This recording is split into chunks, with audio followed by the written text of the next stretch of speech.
A very good morning to you and welcome to the news. I'm Iberi. We'll go in the headlines this morning. State government partners German firm to boost agricultural production. Communities urged to take ownership of development projects in their areas. INEC cautions politicians against social media election results. And the foreign scene this morning, Saudi Crown Prince orders release of over 2,000 Pakistani prisoners. And now details of the news. The Anambra state government is to partner a German firm, Beta Eco Company, to further accelerate pace of agricultural development and ensure increased farm output. Commissioner for Agriculture, Mr. Afam Banefo, revealed this at his office in Oka during the visit of Agri Committee members of the German company. The members were in the state for negotiation on produce of their interest, including oil palm, mango, banana, cashew, and plantain. Addressing the delegation, Mr. Mbanefo said that estimation had been carried out by different technical teams concerning the selected products. He urged them to ascertain the cost of yield and the waste percentage in order to determine the next line of action in their subsequent meetings. The Agri Commissioner noted that there was the need to determine a list of farmers groups to identify with various crops and reassured that those with appropriate size of farmlands would be enlisted, since the state desired to support active best practicing farmers that were serious and honest. Earlier, the team leader, Mr. Mark Abani, said that their mission was to interact with the state government on how to improve agriculture, particularly on specific products like oil palm, rice, cassava, cashew, rubber, and poultry. The visit also featured a tour of the ministry's Information and Communication Technology ICT control room. Secondary and primary school classrooms in Oka and environs were yesterday not as fully occupied as expected on a Monday morning. Despite an earlier directive from the government, the schools should resume yesterday. Anambra State Ministry of Basic Education had in an official statement directed that all public and private schools should resume yesterday 18th February 2019 and close Friday 22nd February 2019, while schools will again resume on Monday 25th February 2019 to close on Friday 8th March 2019 and resume on Monday 11th March 2019. Correspondent Daniel Ezigwe monitored the situation around the Oka Capital Territory and now completes the story.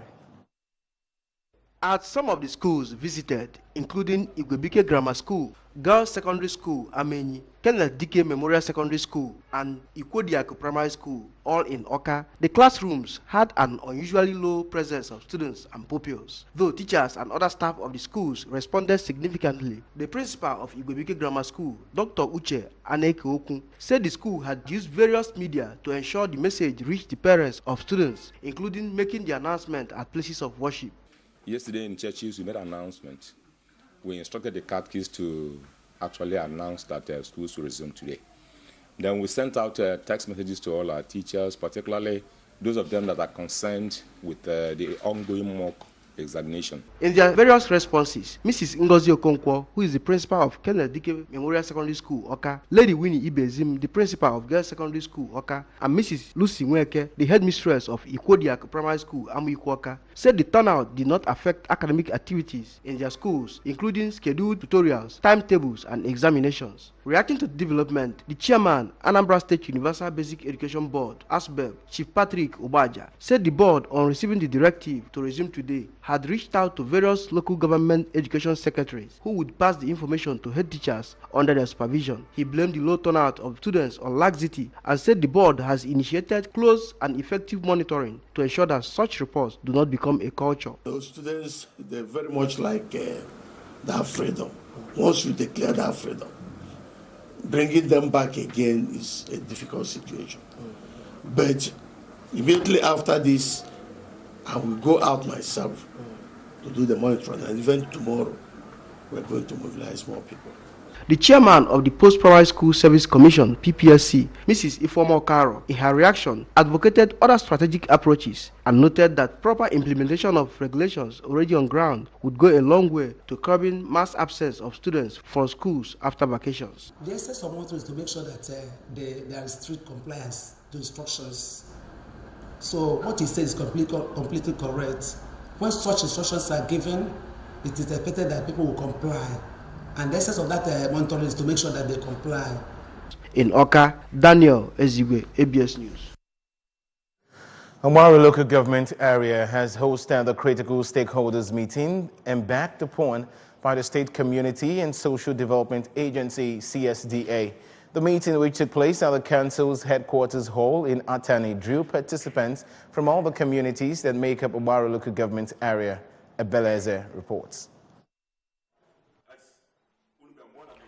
The General Manager, Anambra State Community and Social Development Agency, CSDA, Mr. Chudimoji, who asked the council management to always allow communities to choose their projects and implement same, and warned that the agency will not identify any project that will not alleviate the poverty level of the people. He explained that the agency is now better equipped in terms of tools, vehicle, office accommodation, and trained staff to be able to move faster and access the $4 million provided for the project. The agency is established by law of State Assembly since 2009. A lot of job to do now about it. Because apart from Aga and teaching, a special program for the flood will affect Anambra State. The operation manager, Mrs. Uchenwizubo, charged every member of the community to be a supervisor of any project that will be cited in their community by CSDP. The President General of Omozo Community, Mr. Ndedigwe Chukwudume, who said he will convene a meeting of Presidents General of the 153 communities in the senatorial district to inform them about the project, noted that it is specifically designed to favor the poor. Based on the reactions of people from the floor, they are complaining concerning abandoned projects. I would like these CDAs and CDAs, the committee that have already formed, that the committee that is going to form their own, to sit down and articulate based on the abandoned projects. What was the cause of the abandoned projects? Because if you are telling somebody to be involved in a project, we first of all say, is it not the same what bank that initiated this? Why coming for another one with a new name? Also speaking, the traditional ruler of Obakoba, Igwe Paul Afubero, called for the checking of the Igbo axis of the River Niger, which, according to him, has been severely affected by erosion of the river bank that has already claimed lives and residential buildings. The President General of Oberwe, Mr. Afam Chokoma, and his Osamala counterpart, Sir John Wadialo, represented by Mr. Afame Nebeli, in their separate speeches said they would want CSDP to build health care centers, construct solar energy lights, farm and internal roads, and pipe-borne water, among others, in their communities. I will exercise them, tell the importance of the World Bank project in our community. Look for the least project that they can even afford. They can finance. In our usually you have a couple of projects, they take the one they can even finance. The critical stakeholders meeting ended with question and answer session. From Atani, the headquarters of Obaru local government area, I am Ebele Eze reporting for ABS News. All Christians have been urged to intensify work of evangelism to win more souls for Christ. The Anglican Bishop, Diocese of Niger West, Right Reverend Johnson Ekwe, gave the charge during a Thanksgiving service to end activities marking Aguleri Anglican Centenary celebration at the Holy Trinity Anglican Church Parish, Ibwezunu, Aguleri, Anambra East. The event was well attended by Archbishop, a host of bishops, and other clergymen from within and outside the state, government functionaries, politicians, sons and daughters of Aguleri at home and in the diaspora, and their friends. Correspondent Ogochukwu Okeke covered the celebration and now reports. The Aguleri Anglican community used the event to honor and support their indigenous priests, dedicated and commissioned an ultramodern centenary vicarage at the church, and gave awards of different categories to some people of the town and others, including Governor Willie Obiano and his wife, Chief Mrs. Ebele Chukwu Obiano, among others, for the outstanding contributions towards the development of the town, the church, and for the promotion of the gospel. Right Reverend Johnson Ekwe urged Christians to embrace and praise the gospel to all people, and as well have unity of purpose in their dealings to win more souls for the kingdom of God. Bishop Ekweku stated that Christians have one Lord, one faith, one baptism, and one God, called on them to maintain unity, bond of peace, and extend love of Christ to their neighbors, noting that the essence of the gospel is to change characters and attitudes of people for good, and commended Governor Obiano for his tireless efforts in piloting the affairs of the state for the good of all, and for his support to the church. Gospel very seriously. This legacy given to them, they should not play with it. When a gospel is in a land for 100 years, we don't expect to see idol worshiping again in that place. We don't expect to see witchcraft in that place. We don't expect to see all kind of manipulations or even in that place. So the gospel has been here for 100 years. So it's assumed that not only that they are all converted, that they must have been full disciples of Christ. So they should not take for granted the. Earlier in a sermon, the Anglican Bishop of Ehamufu Diocese, Enugu State, Right Reverend Daniel Olinya, highlighted the benefit of the coming of the gospel in Igbo land by the Church Missionary Society and urged Christians to follow the footsteps of the early missionaries by propagating the word of God to all people.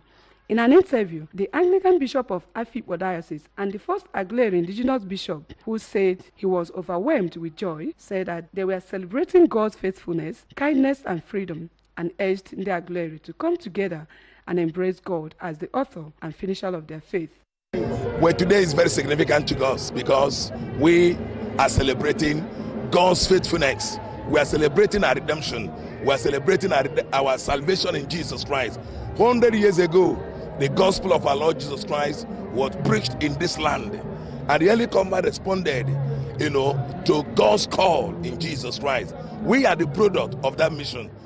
The Vicar of Holy Trinity, Ibezune Aguilera, and supervising priest Aguilera Archdeaconry, Reverend Canon Ignatius Obalom, who expressed happiness over the celebration, thanked God that such an event was marked during his stay as the Vicar of the Church. God has done a lot for us. I think we owe him that word, preaching his gospel, converting the soul for him, and casting away demon, and believing God that in all distant time, all these powers that we're seeing here, will show them away forever. Chairman, Centenary Planning Committee, Saken Akwobu, thanked God for the successful event. The event featured thanksgiving by 5 newly ordained indigenous priests, unveiling of modern classroom block of Reverend Jonas Nebo Memorial Secondary School, award presentation, among others. From Ibezune Aguilera, in Anambra East Council area, Ogochukwu Okeke reporting for ABS News. Elite's Core Community Initiative has taken its campaign for free and fair election to the commercial city of Onitsha. Ogochukwu completes the report. The election sensitization campaign started from the People's Club headquarters, Onitsha Road, to Tazan Junction and Upper Iweka down flyover, where the Corps distributed flyers which contained information on the election and activities of the organization. Other areas covered during the campaign include Iweka Road, Ochanja Roundabout, Sani Street by Odapo, Egetin Road to CPS, DMGS Roundabout, Uguta Road, Lagos Park and Electronics Market, with the Elite Corps sharing flyers to the people and educating them on the essence of voting. Speaking to the ABS, Mr. Bernard Okpara, Commandant General of Elite Corps Nigeria, who said that Elite Corps Community Initiative, a voluntary security organization, started in 2010 with the aim of fostering peace and unity in Nigeria, among other goals, pointed out that the election sensitization campaign is part of their mandate. He therefore urged people to come out to exercise their franchise on election day and also avoid being used to rig the election. Aim is to sensitize all the members of the community to come out in mass and cast their vote, because their vote is their power, and also follow up their vote to ensure that there is no rigging, and also not allow themselves to be rigged. Engineer Dr. Arthur Anthony, Anambra State Commandant, Elite Corps, called on Anambra to change their mindset that their votes would not count and shun sit-at-home attitude, saying that their vote is their power to elect good leaders. He thanked INEC for acknowledging their activities, Anambra State Government for accommodating them in the state, and the Commandant General for joining them in the campaign going on throughout the Federation.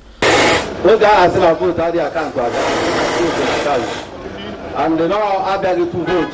I am a good vote. maka mgbe a bịara ebe a atụ vootu atụsịa ebe mmadụ 100 ga-atụ vootu mmadụ 50 atụọ akwụkwọ nke fa ahụ enwere ike iji wee mee rigin mana atụcha akwụkwọ niile ahụ gwọrọ nke eji wee mee rigin jee na ahịa ọnụkwụnụ pụta n'Igbo ụbọchị ahụ. Officer Glory Andobe, Financial Secretary of the organization, urged young ladies and youths to join them in building the nation and better their lot too. Let them come out in mass. Let us fight crime in our various community, because wherever you see women active, they act effectively. The message is all for you to come out and exercise your franchise according to your conscience. In our Ogochuku Oranu for ABS News. And still to come, INEC cautions politicians against social media election results. And the foreign saying Saudi Crown Prince orders release of over 32,000 Pakistani prisoners. The news returns in a moment. Please join us again. A popular saying in Nigeria goes that at the time a cockerel matures, it begins to crow to tell the world the time of day. This makes a crucial premise for all of us who have come of age, the youths, to lend our voices to a nation set to flip a new page, like the chance to vote and be voted for, whether being a youth, a woman, or a person with disability, and to do this in unity. And to anyone who hasn't been confident enough to exercise these rights, I beg, step out of the dark and come into the light. I mean, your participating in the electoral process is significant, a moment to behold, like that cock crowing in the morning to tell about the difference. No sit down look. Do something that will count today and be in tomorrow's books. The elections are coming. Register for and get your voter's card, your power card. As a citizen, and especially as a young lady or lad, lend your voice, use your voice, talk, say, and tell the world the time of day. I'm very glad to have you back for the rest of the news. Moving on to our national stories, the Independent National Electoral Commission, INEC, in Kebbi State has urged politicians to be wary of social media posts after voting prior to the official declaration of results by the Commission. The resident Electoral Commissioner REC in the state, Alhaji Ahmad Mahmood, gave the advice during an interactive session with stakeholders in Benin, Kebbi. Ahmad Mahmood said fake news can mar efforts of the Commission to ensure free, fair and credible elections and urged them to be wary of social media posted results before official declarations. He made it clear that only INEC returning officers at wards, local governments and state levels have the statutory authority and power to declare the results. On business news this morning, the federal government has initiated moves to reform the federal civil service to make it more effective. It was learned that the Acting Director General of Bureau of Public Service Reforms, Mr. Ibrahim Dasuki Arabi, has constituted a team of consultants who will work on a survey to identify common constraints and bottlenecks faced by federal agencies and to prefer evidence-based recommendations for their improvement. Addressing the consultants at the meeting, Arabi revealed that BPSR has concluded arrangements to conduct a public perception survey on administrative burden in the implementation of Executive Order 001 on the promotion of transparency and efficiency in Nigeria's business environment. He said the Executive Order 001, which was signed in 2017 by the federal government, has the main objective to make it easier to do business in Nigeria and increase the competitiveness of the country's economy, thereby contributing to growth. And moving on to the foreign scene, Crown Prince Mohammed bin Salman had ordered the immediate release of 2,107 Pakistani prisoners after a request by Pakistani Prime Minister Imran Khan, Fawad Chowdhury said. Prince Mohammed arrived in Pakistan on Sunday at the beginning of an Asian tour, which will include China, and is seen as an attempt by him to rebuild his reputation after the murder of Saudi critic and journalist Jamal Khashoggi. The fate of thousands of Pakistani workers locked up in jails across the Middle East is a sensitive issue in Pakistan, where there is a perception the prisoners are mostly poor laborers who have no real legal recourse. Huge numbers of Pakistanis travel to the Middle East every year, with many working on construction sites or as domestic helpers. The remittances they send back are vital for the Pakistani economy. And on sports news, Nigeria has been named as one of the countries to feature in a new Basketball Africa League expected to debut in January 2020. The new league will see the NBA partner with FIBA Africa to provide a platform that will ultimately take the game to a higher level in the continent while providing increased opportunity for African players to play in the NBA. The proposed league, according to FIBA Africa's executive director, Alphonse Bail, will not only expand the scope of the game in Africa, but will provide ample opportunity for up-and-coming players to realize their dreams of hitting the top faster in the best possible environment. Bail, who was captain of Cote d'Ivoire's national team from 1976 to 1984, reasoned that floating the league will trigger off-target setting among youths, especially those with basketball bias across the continent. And that's it on the news this morning. Remember that you can follow news and programs on ABS from any part of the world by logging onto our website, www.absradiotv.com. Like us on Facebook at www.facebook.com/ABS Radio Television. You can also follow us on Twitter and Instagram at ABS Radio TV. And just before we go this morning, the main points again: state government partners German firm to boost agricultural production. Communities have been urged to take ownership of development projects in their areas. INEC has cautioned politicians against social media election results. On the foreign scene, we brought to you that Saudi Crown Prince has ordered the release of over 2,000 Pakistani prisoners. And that's the size of our package this morning. Many thanks for joining the bulletin. I'm Iberi Ugonna. Good morning. Anambra continues shortly. Please stay with us.